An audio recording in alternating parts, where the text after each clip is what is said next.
What's up, my name is Naveed, and in this video I wanted to talk about the truth behind my abs and what I do for abs, basically, my ab training, right? Now, I have pretty decent abs, I would say, and I used to be really skinny when I started lifting, and I always was doing these ab workouts, right? But it didn't do anything, obviously. And the thing is, since I was super skinny, I was also just shredded, right? Like 8 to 10% body fat. And so I actually have had abs for like a pretty long time, about 2 years now. And I have a picture of quite a while ago when I had my first like picture of my abs. And actually it wasn't that bad. Now the thing is, I pretty much did not train abs at all throughout the last 2 years of like when my abs really started to get to the point where they are. And the thing is, a lot of people think like you gotta do these ab routines, these circuits, these 10-minute ab workouts, right? 10 minutes of abs per day, right? Or whatever. Get abs in 10 minutes. You get the point. But that's obviously not how it works. And first of all, you gotta be lean, obviously, right? You can't just have a thick layer of fat. You're not gonna see any abs, right?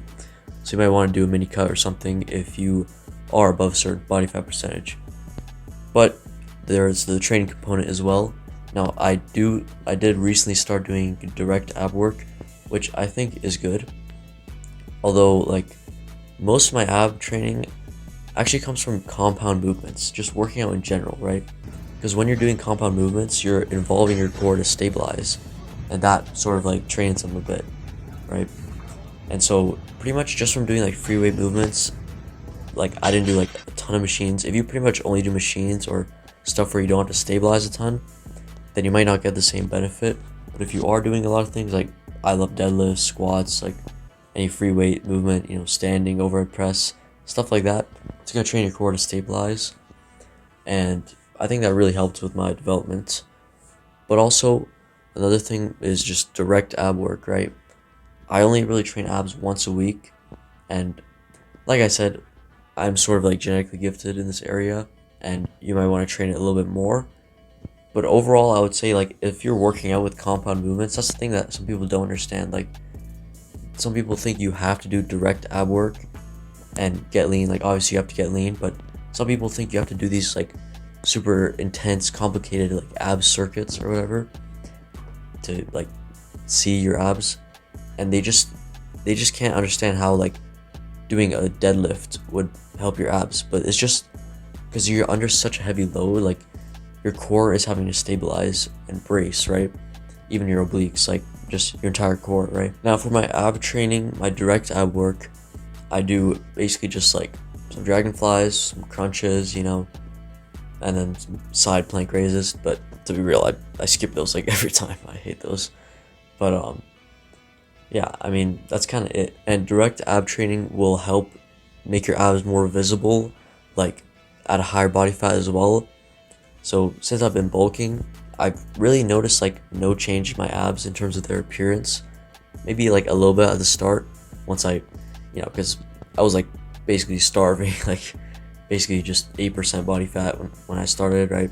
So when I started my bulk, they changed a little bit, but since then they literally like have stayed the same visibility, and I've gained about 40 pounds. And also like the functions of your core, like it's just oversimplified when it comes to ab training, and obviously I'm not like making it any less simple. I'm literally just doing like two movements, but all I'm saying is like I don't know, you should probably train it in a more like holistic way, and stabilization is a big component for the core. And the thing is like that stuff gets trained sort of passively as long as you're doing compound movements. Now, it's always a dilemma when you see a kid who's, maybe 12%, 15% body fat, pretty small, pretty skinny, not like super ripped, but, just kind of skinny, but he doesn't have any abs. And I've seen that myself. It's kind of odd, but the real thing there is probably just to train them more, right?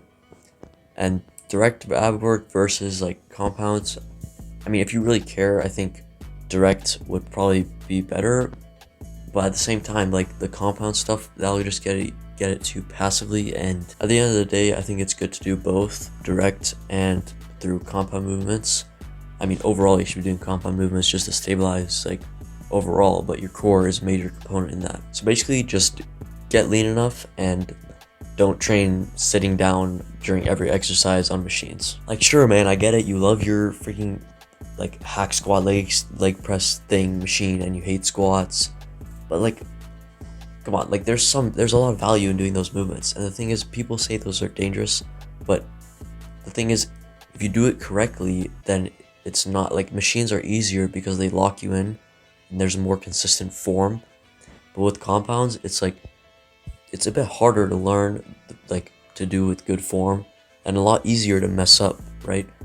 But at the same time, I think there's just so much value in them. Like, I get how doing like a leg press or a hack squat could really cook your quads, but it feels way better when you learn how to do that on a squat.